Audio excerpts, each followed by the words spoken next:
महरखौ लानानैसो फेसबुक पोस्टआव खोथा बुंबावदों आरो बिना मेकआपै आंनि खाथियाव गसंफै।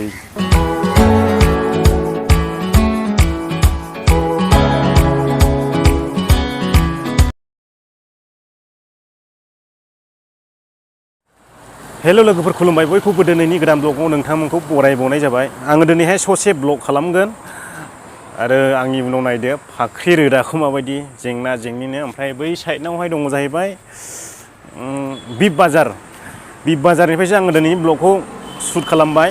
ओमफ्राय नोंथांमोननो आङो दा देखायगोन माइसुरनि ट्रेन प्लेटफर्मखौहाय, ट्रेन स्टेसन बेखौ देखायगोन नोंथांमोना भिडिअखौ जोबजासिम नायलानो जाबाय।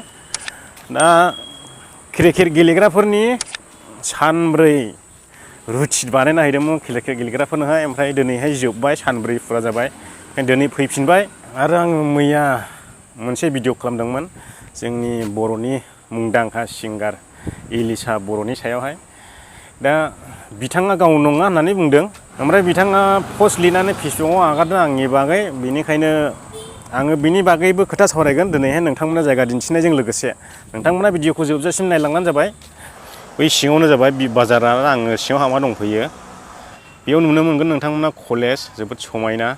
मैयाहाय आङो मोनसे भिडिअ होदोंमोन वाट्सएप ग्रुप बानायग्रा निजेन बसुमतारीनि मुङै।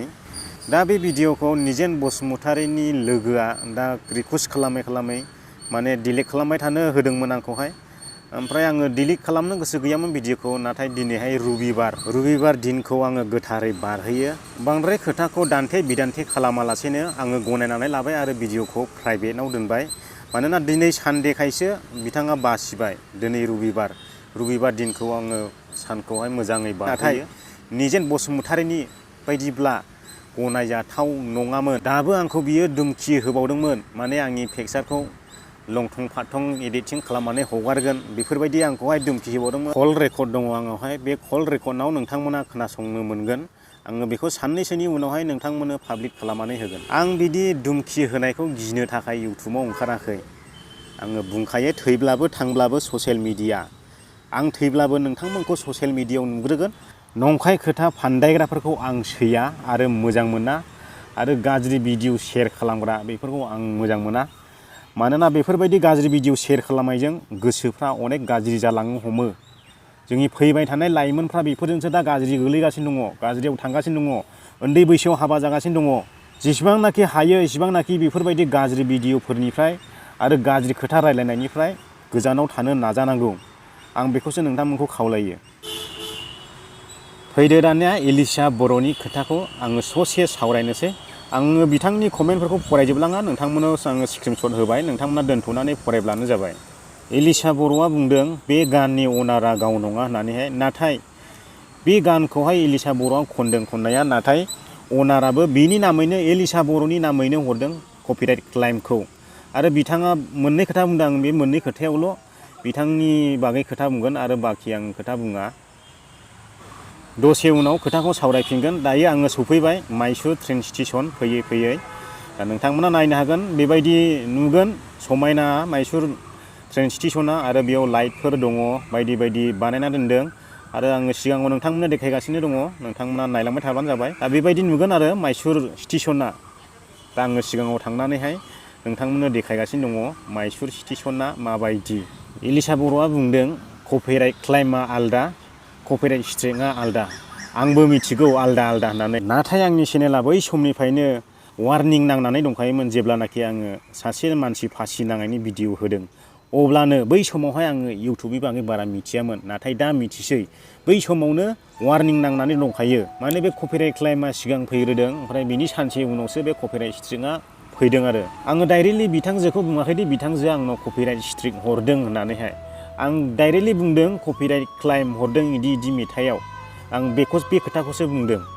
आरो बिथाङा आंनि सायाव मोनसे खोथा बुंबावदों, जाम्बा होननानै बुंबावदों। थेंक इउ स' माच, गड ब्लेस इउ। मेथाइ खनगिरि सिंगारबाबो बुजिनायफ्रा एसे खम। इसोरा बिथांनो आरो बुजिनो होबावथों, बेखौनो आङो बोर बिना होयो इसोरनिसिम। नोंसोरखौ इसोरा समायना महर दाना हरबाय, आंखौ माने जाम्बा साइज दाना हरबाय नालाय, आंलाय माथो बुंबावनो। बिनि थाखाय आंनि खुगायाव जेबो फिननाय गैया। बिनि थाखाय आङो नोंथांनियाव निमाहा बियो आरो आंनि गोरोन्थिनि थाखाय आंनि सोरजिगिरि बिफा इसोरनावबो निमाहा बियो। बेफोरबायदि कन्ट्रभारसि जाबाय थानो आङो गोसो गैया बिथांजोजों, नाथाय आङो बिनि थाखाय भिडिअ लाबोफिननाय नंलिया दिनैनिफ्राय, बेनो लास्ट। दानिया फैफिनदो माइसुर स्टेसननि बागै आङो नोंथांमोननो एसे बिजिरनानै खिन्थालांनि। बे मुर्तिफोरखौ मानो बिदि दानानै दोननाय जादों आरो मानि थाखाय बेखौ आङो नोंथांमोननो ससे खिन्थालांनि। बे मुर्तियानो जाहैबाय ट्राइबेल खालामनो फैग्राफोरनि मुर्ति। जेरै नों आं इउटुबारफोर दङ, ट्राइबेल खालामनो फैयो, ब्लग शुट खालामनो फैयो, गिदिंनो फैयो, देश बेरायनो फैयो, बै बिथांमोनखौ बेवहाय नमुना देखायनानै दोननाय जादों आरो। नोंथांमोना भिडिअखौ नायनानै माबायदि नांदों जायगाफोरखौहाय कमेन्ट बक्सफ्राव खिन्थाब्लानो जाबाय। जोबाखै आरो आलदा आलदा रोखोमनि नमुना नुबावगोन। नैबेखौ बेफोरबायदि दोननाय जादों।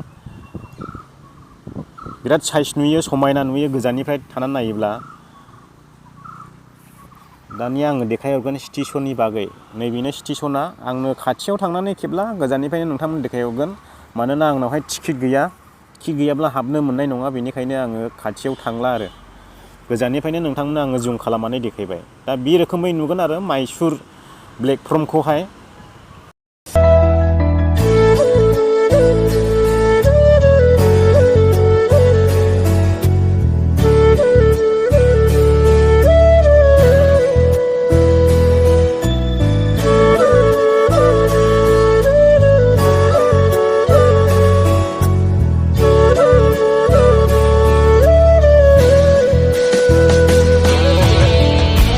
बे न'आव नुनो मोनगोन नोंथांमोना ट्रेननि नमुना खालामना दोनदों। बेयो ट्रेन खर' जाहैबाय, डाब्बा बोग्रा।